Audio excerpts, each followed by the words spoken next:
have Rachel Lincoln Sarnoff, and she's here to talk to us about her book, Pregnancy, Birth, and Beyond. She's also the founder of MommyGreenest.com and the former executive director of Healthy Child, Healthy World. And Rachel is also available for private consultation, shipping to your home, and green out your house. So, and when your kids are little, that's one of the most important things, is to green out your house, change your cleansers, change how your paint, your furniture, is there anything else? Yeah, I mean, you know, you can take it as deep as you want to take it. I think Furniture. yeah, you know, there's, I mean, we can go through different steps, but basically when I go to people's homes, usually I assess, you know, what they're doing and take a look at what they're trying to do in their lives. Like, are they in the middle of a remodel? In that case, we have a lot of opportunities to choose different things. But, you know, if somebody's already in their house and that's not an option for them, like a great example are mattresses. So, you know, there's flame retardants in most mattresses. They're not necessarily the best thing for kids to be sleeping on. They're not necessarily the best thing for us to be sleeping on. But for most of us, changing out your entire mattress is completely unattainable. You know, it's like you snap your fingers and you're gonna drop $2,000 on a mattress. I don't think so. So one thing that I talk to people a lot about is just getting like a mattress cover, you know, like a very thick mattress cover to cover the mattress, and, you know, try to think about what you can do and what you want to do, and try to be very logical about it. So that's kind of why I started Mommy Greenest. You know, it's funny, like I kind of came to this through a really circuitous kind of path. So I had 2 children. They were 8 and 5 at the time. And I was pregnant with my third. I was actually 9 months pregnant. And I had a PR company. And my background was in like beauty, as a journalist, beauty and fashion, and, you know, kind of frivolous parts of journalism. And so when I flipped over to doing PR, that's what I was doing. I was representing a lot of those types of brands. And I remember walking into the offices of Healthy Child, Healthy World. I was there for an interview to see about doing their PR for their book. And I was like, you know, out to here with my baby, and talking about paint and talking about household cleaners and carpet and all of these things. And I realized that I just knew so little. I really thought that I knew so much. I had grown up in Beverly Glen Canyon, kind of like a hippie childhood, you know, like growing a lot of my own food. I knew about organic food. I knew about putting organic stuff on my body. That was really important to me, but I really didn't know about the things that, you know, you can inhale and how those things are also part of your environment. And so, your lunch. Yeah. Children's lunch. And yeah. If your kids are going to preschool, if they're with a caretaker, but you're packing the lunch in, a lunchbox can help a lot of problems with it. Yeah. So that, you know, that was like a big wake-up call for me. And, you know, and that's also why I started a couple of different sites, and then they became Mommy Greenest. Was really, I found that the green community was fairly insular and judgmental. And, you know, I was at that time driving an SUV, and when I would roll up to events and people were in their Priuses, I would get the stink eye, you know? And I was like, okay, I understand that this is not the best choice of car, but that doesn't mean that all my other choices can't be better choices. And so that really was kind of the foundation for Mommy Greenest, is talking about, you know, everything that you have in your life is a choice. And so the challenge is that for a lot of us as consumers, the information is just not available to make an educated choice. And so what I'm trying to do is help people get that information, translating, you know, that fairly complicated, you know, means of getting information now, like we were talking about, you know, like product labels. I mean, how many of you have looked at a product label and just been completely unable to decipher what it says? You know, it's just like, it's like that long. You know, Whole Foods or natural. I'm constantly going on my phone, looking up each ingredient, trying to figure out, is it a natural derivative? Even if it's a natural derivative, is it toxic? That's another thing. Right. So, So when you guys, decided to come here tonight, were you coming here because of global warming? Is that like your motivation for looking at green, or are you raise your hand if it's global warming that brings you here? Okay, that would be 0. So how about You're worried about it, but right. So the impact of toxic chemicals on your lives, right? That's the most important thing. So the other thing that was going on at that time is there was a lot of, and this was in 2008. There was a lot of talk about global warming, and I too am concerned about global warming. I think that's a very valid concern. But I'm the mother of 3 children, and for me, the most important thing was trying not to bring poisons into my house that I didn't know about. You know what I mean? So that was really my motivation, and I find that the more and more that I talk to women and mothers, more than anything, and frankly, like we make 85% of the buying decisions in every country, really. So we are the women, we are the people that we should all be talking to about this stuff, right? Because we're the consumers. Women are the consumers. We're the buyers. So the more that I talk to people, women especially, I realize that that's what is motivating most of us. We all want a healthy home for our children. And there's, I don't know, do you guys want to go into some of the statistics about like why, or do you want to go into some tips about how?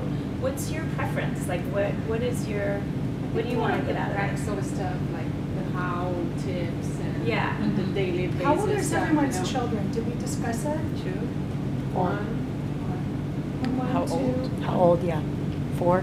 4. 4. Well, they're gonna be 4 And then this mine- weekend. And then same with mine for 3 this weekend. So lots of young Tuesday. people. Yours And is even Sunday. I was going to say that Yeah, I know for the Ed calendar. and Rocky would need to have a talk at the expected parent meeting too. Yeah.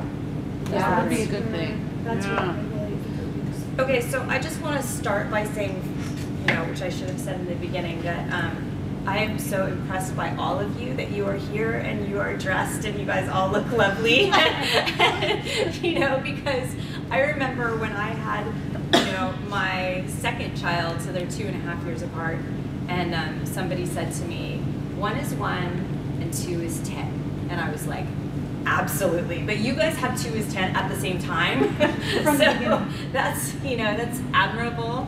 But again, you guys have, we're talking about a lot of small children. So, your kids are on the floor a lot. And that's really, those are different issues from perhaps my children who are 16 and 14 and 8, so they're all kind of, we're looking at the same issues as adults for those kids. But for small kids, for infants, for pregnant people, for toddlers, it's a different set of issues.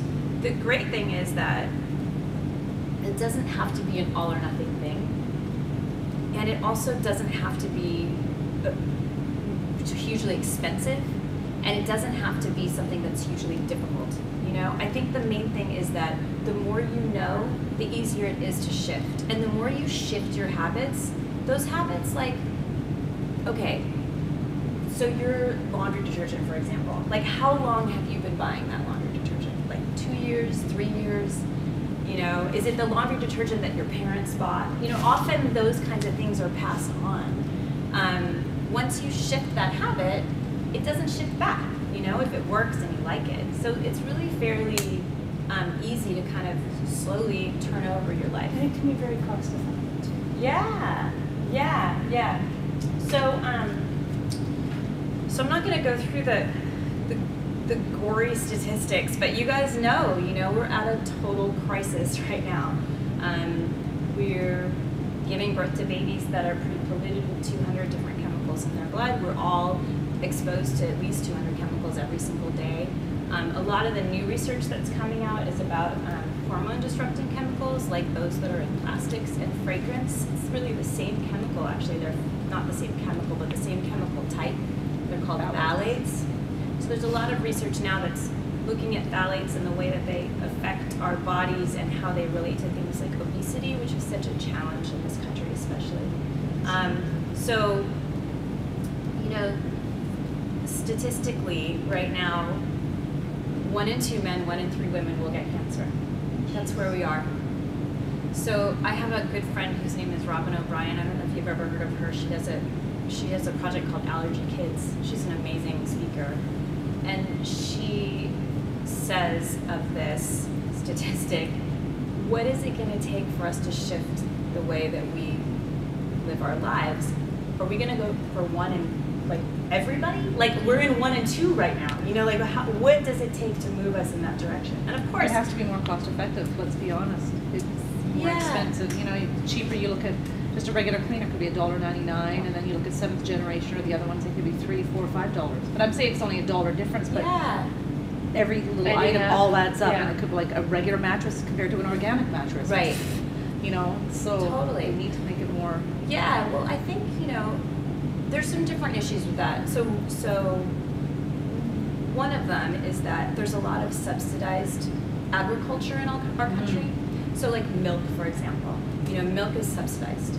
So organic milk is not subsidized.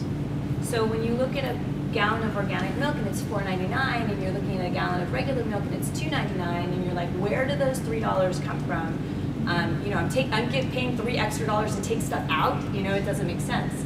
But so your tax dollars are basically paying for those additional $3 because we're subsidizing it as a country. So it is a bigger picture than just the sticker price.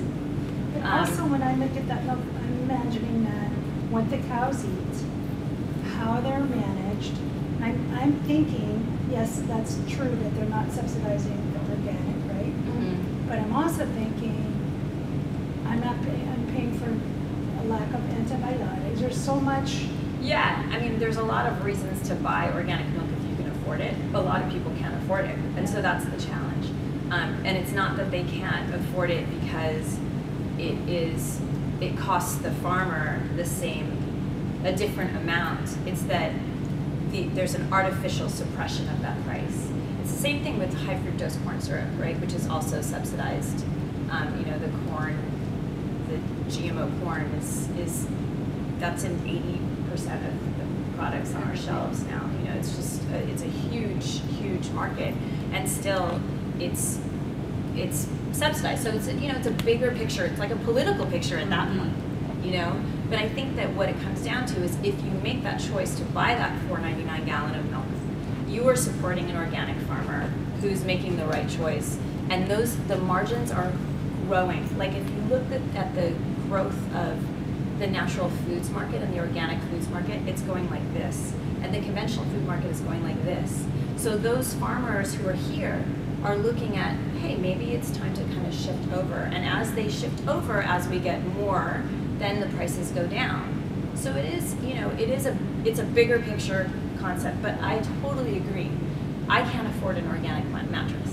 That's why I tell people, let's get mattress covers. Let's do what we can, right? So, can I ask you a question? Yeah. Say you're doing that. This is my biggest issue.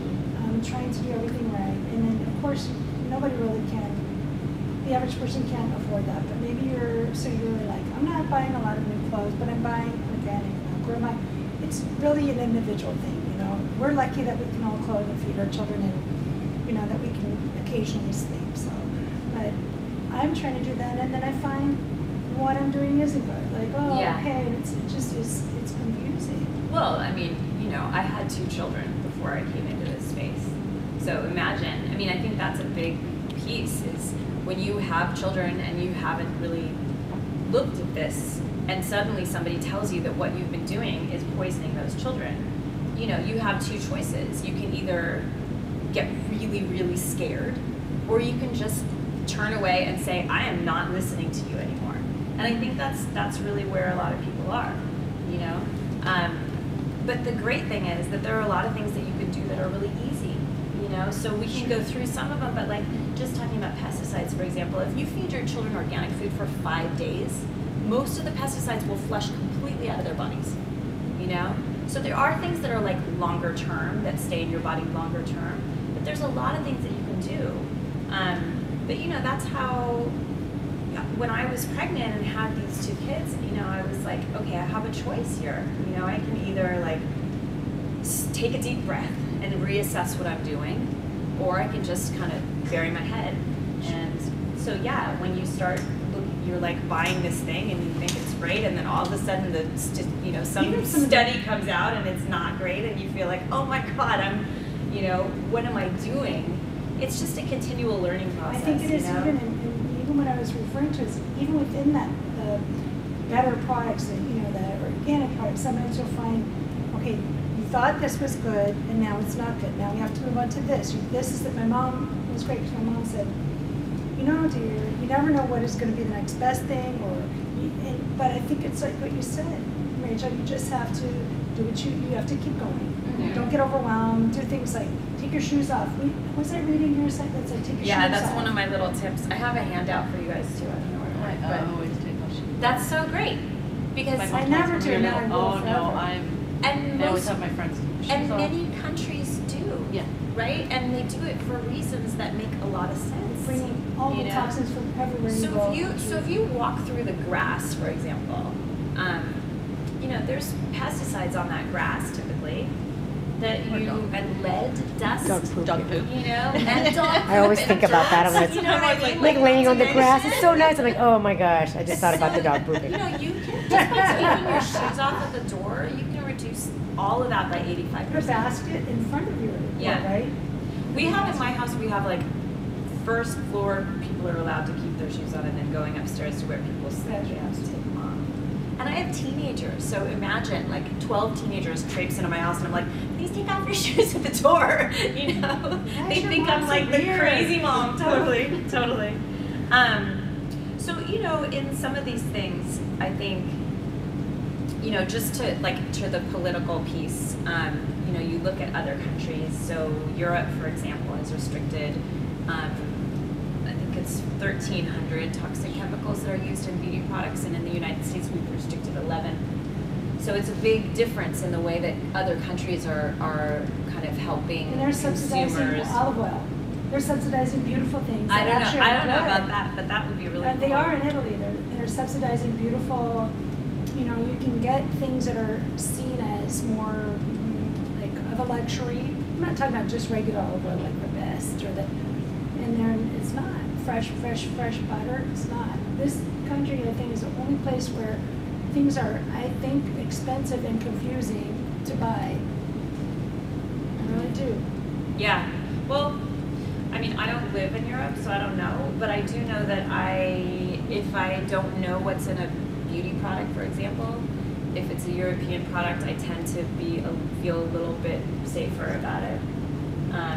That's probably completely off base, but that's where Is I'm it because coming from. they've really like Blocked blocked all the toxic stuff? Like they've Parabens. like banned. They Like banned yeah, a like lot of here it's not parabens. banned. Everything's banned. That's toxic. Not everything, but Yeah. there's 85,000 chemicals in use that are approved for use in commerce in the United States. 85,000. It's a lot. And none of them have ever been tested for safety on children or women, for that matter. The safety tests are done on a 6-foot, 200-pound man. So if you look at the exposure, like if you have this much of a pesticide and you're testing it on a man that's that size, you're not going to have the same result as a little tiny baby. It's going to be much stronger on a baby or on a woman. But one great example is, we're looking at federal regulation for a lot of these things. So there's a toxic chemical act called TSCA that's going through Congress right now, and hopefully will do a little better. It was first enacted in 1976 and it hasn't been touched since then. So they're trying to revive it, trying to bring things into a better space. And if you look at an example that I often use is seatbelts. Until the 80s, nobody wore seatbelts in this country. I remember when my dad was like, you have to put a seatbelt on, and all 6 of my friends were piled in the back of his convertible. That wasn't happening until the 80s. And now a kid would not think to get in a car and not put on a seatbelt. You just put on a seatbelt. It's like an automatic thing. So in terms of the way that federal regulation could work, I try to look at maybe those toxic chemicals. Maybe those are tomorrow's seatbelts. Today's toxic chemicals are today's lack of toxic chemicals. Tomorrow's seatbelts. So a couple resolutions, I think, could be a great way to look at these things, and I've set up 10 of them, and I have a little handout for you guys too if you want to take it home.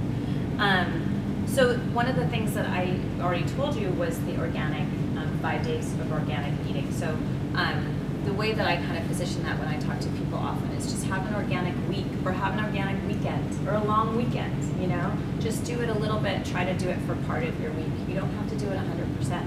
But the more that you do, and the more that you find ways to make it affordable, like farmers markets, you know, or buying on sale, or even like Trader Joe's has a lot of USDA certified organic now. That's basically the same price as the regular stuff. Those things can really help. And one thing to know about organic is that the word organic doesn't mean anything at all.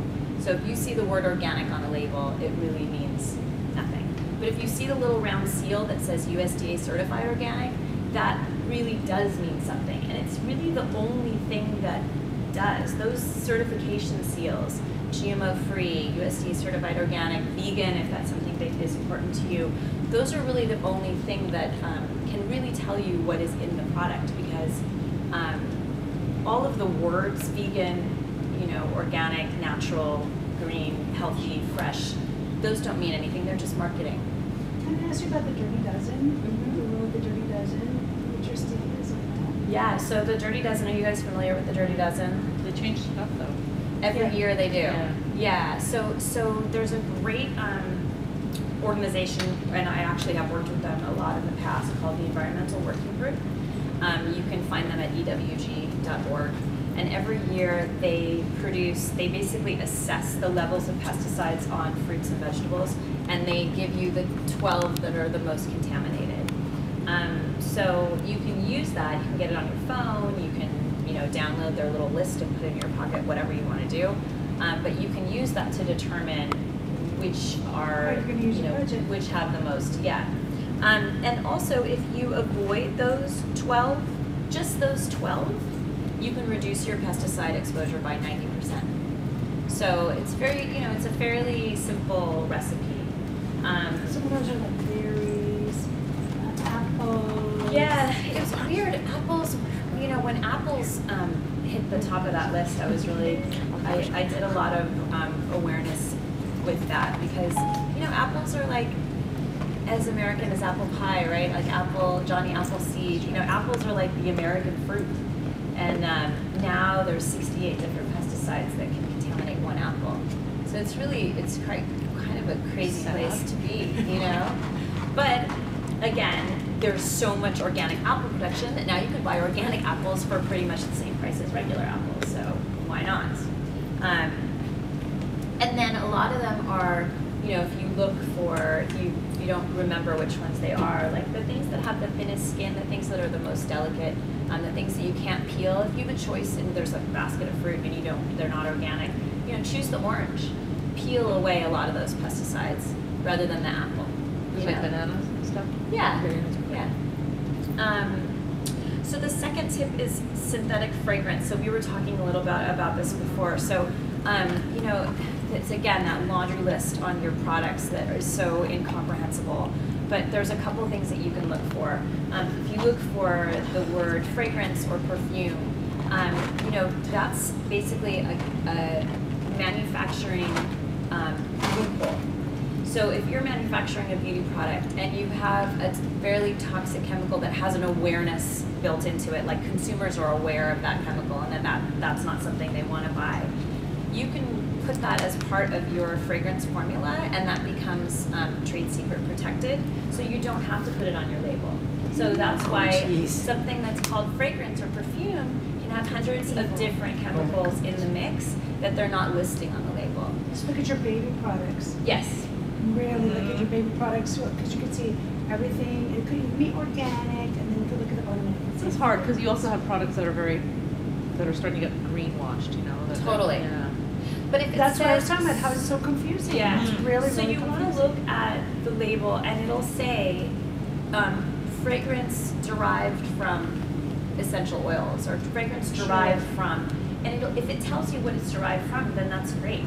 That's like, then you know what it is. It's when it just says parfum or fragrance or perfume on the label. And that's not just beauty products. You know, our trash bags are scented now. You know, it's really hard to find trash bags that aren't. Have you guys noticed that? They all of a sudden all the trash bags are scented, which is like double phthalate because it's plastic and it's fragrance. You know, so it's really horrible. Your cleaning products, the little thing that they put in your car after you have your Don't you car remember cleaned. like like my grandparents were from Europe and they're like, why doesn't anyone want to smell anything? Everything has this